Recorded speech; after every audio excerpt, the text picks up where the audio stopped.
there are cycles of growth, but there are cycles of attrition. So why should we expect that our economies will grow ad infinitum? And indeed, reflection on that, I think, is very, very important. There was a question right behind you, I think. Yeah.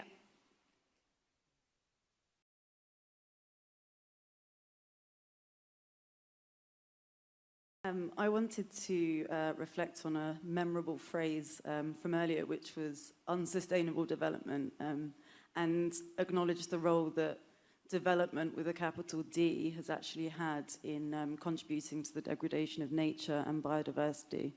To take an example, in small island developing states, which are kind of at the forefront of the climate emergency, the model of development that has prioritized monoculture and has forced populations to move to coastal areas has actually been a big factor in that.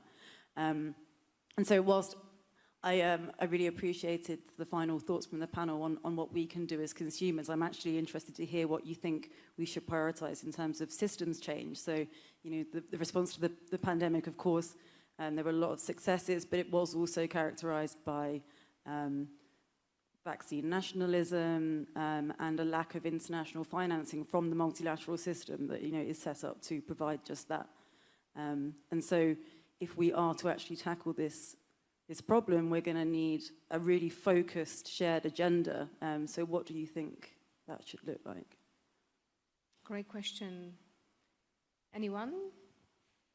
I maybe don't have a good solution, but I think what the pandemic has shown that we can have vaccine nationalism, but as long as the virus is circulating somewhere else, we will have a variant, and that we are all in this together, and that we cannot buy ourselves out of this problem. And I think it's the same with climate change. Of course, rich countries can maybe delay the effect of all of this maybe for one more generation, but sooner or later it will hit them. And I think, I mean, the pandemic maybe was a good or a bad example. I think it has both sides, but it has really made it clear for all of us that there is no sort, I mean, there are no islands. We are all in this together, and we have to decide on a common way to get out of this.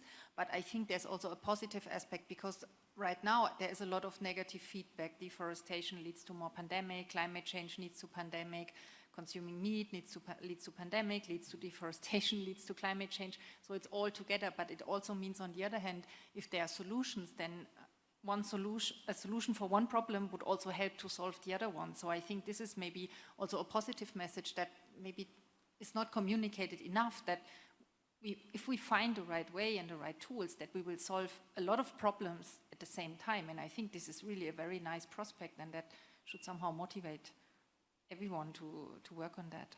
Yeah. Thank you. And I think, you know, the call to change our diet, which actually was you know, made by almost every panelist earlier, in some way offers a system solution, because by choosing our diet to shift away from eating meat, we are affecting land use, we are going to contribute to reducing climate change, we are going to contribute to greater diversity, which of course is often in opposition with agriculture and so on. So sometimes simple solutions can be truly systemic. But I think your question is really important, that we have to focus on the interconnectivity of these problems, and then again on the local and global scales. Absolutely. Any other there's a hand there. Hi. I'm working very hard with my NGO to nudge people to see sustainability in a positive way, and that it can also be fun. But we're struggling, and I've heard some really great positive examples from you guys, but maybe to draw a bit more inspiration, would you have more to share here? Polite way to say that we failed to provide stronger arguments. And can I just ask you, before you surrender your microphone, what are the main causes of sort of reluctance to see sustainability as a positive thing that you've experienced? I would say skepticism somehow. I had a conversation yesterday with somebody who owns its private jet. And we had actually a very good open conversation about this. And he also told me, I really feel that only when people along the value chain are all economically motivated, change will happen. And there are only a few people like you who kind of do it intrinsically. And yeah, I get a lot of that. However, when I do interact, or when we with our organization do interact with people, we do see sparks and we do see change. But the scaling up is difficult somehow. Go ahead. So economic motivation, do we really need that? I wouldn't say only economic motivation, but motivation based on benefits, on something that you receive back and that you feel is a positive contribution to your life. I mean, we are all here to try to live a better possible life in the respect. The question is, do we need to do that in the respect of everybody else, so and the planet? That's the mind shift. But I've been involved many years when I was younger, in particular, directly with local communities in Europe, elsewhere, to, for example, create protected areas. Creating a protected area is a difficult discussion at the local level, because you're going to protect, conserve, restrict, to some extent, access of some sort, even in Europe. You can't build houses in a protected area, so you can't make money out of this kind of activities, for example.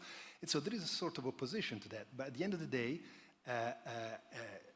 the protected area, if the protected area is able to provide benefits, could be recreational, could be income from tourism, could be access to sustainable resources for indigenous people, for example, they manage the protected area, then the benefit is an incentive, a strong motivation to make that decision, to actually protect rather than utilize.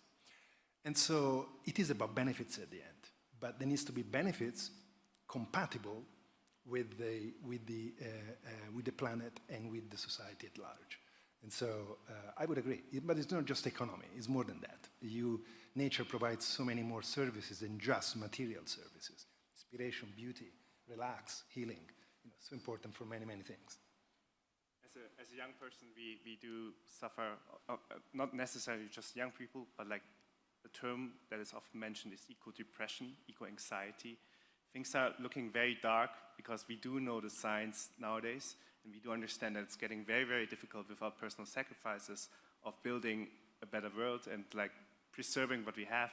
But I want to remind you of these benefits by reminding you of the pandemic. When Switzerland had a pandemic and we had the lockdown, it was the forest that gave me back like my life energy, like everything was closed, but walking through the forest, being in nature, hiking around the country is the most beautiful, refreshing thing that one can get when you're sitting all day at home and having nothing, lost all the consumption power, right? And that's the world we want to build, and that's the world we want to preserve. Even if we probably don't make 1.5, if we are trying to build transition to green energy, protecting more forests, regaining more nature in our cities, that's a beautiful place to live in. Just remember, this is like, it inspires us, it gives us fresh air, clean water, and it doesn't even ask for a check for this. You want to come in? Yeah, Please. so I sometimes also think that, I mean, people are lazy and people like to continue the way they live because you don't have to think about it, it's convenient, it's like you've always did it. And I think sometimes it's just about making choices easier. So if you live in a city where you have nice bike lanes, if you have a place where you can leave your bike, it does not get wet, then you're more likely to take the bike. Or if you have a canteen where you have choices between different types of vegetarian food, then, I think sometimes it's just having the choice or making it easy for people to make the right choice. And I think this can be very small, pragmatic things. Or, for example, during the pandemic, a lot of people realized that it's also nice to go on holidays within their own countries and not take the plane. And I think there are a lot of small things that sound maybe trivial to us, but if everyone does it, or if you just make it easy for people to do that, then you can make a choice. You can make a difference just by making it easier for people to take that choice. Absolutely. I can share with you, I won't, I can share with you my personal experience of discovering two amazing areas in the United Kingdom where I live, which I would have never discovered probably otherwise. But Stefan, I wanted to bring you in because you spent obviously the pandemic in many different discussions with businesses, with governments, with philanthropists, etc., etc. What's your experience of bringing people to your perspective, to your point of view, which is in effect what you were saying in a specific case of... I think the difference between the pandemic and the climate is, as David was saying, people all felt the urgency. As I said, in my first comment, my biggest worry is most people don't appreciate that we don't have any time. And so in life, when you think you have time, then you become lazy, as was said before. And the analogy I will make, for example, on switching the diet, which is not hard, it's like wearing a mask. I wore a mask during the pandemic, not because I thought I was going to die. I'm 50-year-old, I'm pretty healthy, but so that if I got it, I didn't give it to somebody that I could kill, literally.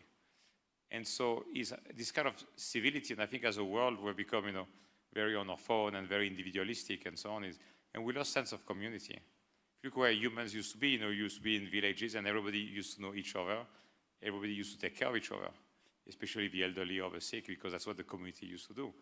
And now we don't do that anymore. We do that as a society, and we don't do it very well most of the time, but we don't do it ourselves. One of the things I'm trying to push the team at Moderna to do is to volunteer. We give away hours where people can volunteer and get full pay and so on. And I try to lead by example, to go volunteer in the community, cleaning the river, or going to the kitchen for the homeless. Because as I like to tell employees, I say, how do you expect to live in a nice community if you do nothing for your community? Most people do nothing for their community in terms of their time and engagement. Some people do amazing things for their communities. But again, it's the type of thing that if we all do a little bit for the community, then we all live in great communities. As how I see the climate and the planet is the extent to our community. This is where we live. We cannot live without the planet. The planet is going to be okay. It might take, 100 million years to get back to a good state, but the planet is going to be okay. The human species won't be okay.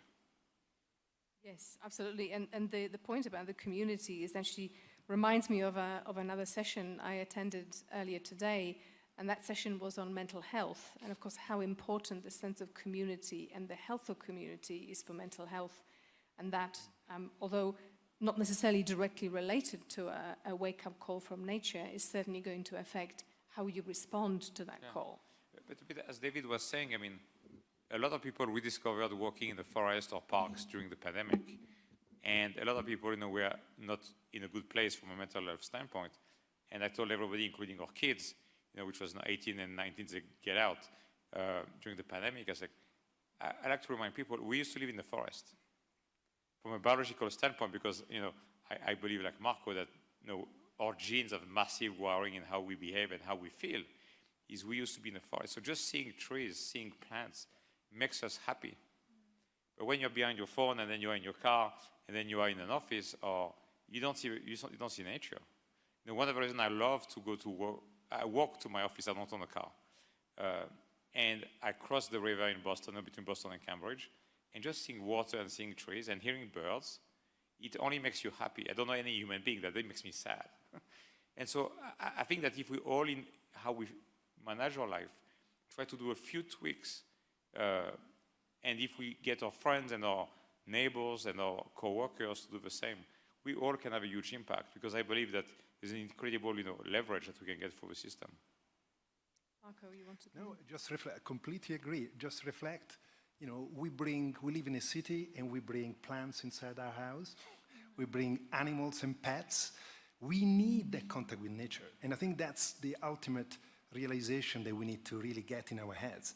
We need nature much more than nature needs us. We are a little component of a big natural world, but we need that natural world, the contact, everything. And we were born in nature, we evolved in nature, we need that contact. Kids, I remember the first time I took my son to see an animal, or I brought a cat in the house. The excitement, there's nothing, very little things that can excite a kid, a young child, more than an animal. And that's in our genes, as you say. It's a natural reaction. Then we're losing that. We're losing that because we become busy with our own kind of way of living. But we need to remember that there's a beautiful little movie called Nature Speaks. You should look up on YouTube. It's actually not from WWF, from another organization called the Conservation International. And at the end, nature says, because you think you're here to save me, but actually, this is not true, because I can change, I can adapt. Can you? Speaking to us. I think that's exactly what it's all about. That's a wonderful quote on which I think we should probably close. But Marco again reminded us that we're not apart from nature. So the reason why we need nature, because of course we are part of it. So I think when we are responding to that call, when we're thinking what we can do, we have to continuously think about the fact that we are very much part of it. We are within it. Thank you very much to my panel. This was a terrific discussion. Thank you very much to all of you for your attention and fantastic questions from the audience. Thank you. We all have homework to do. Yes. Thank you very much.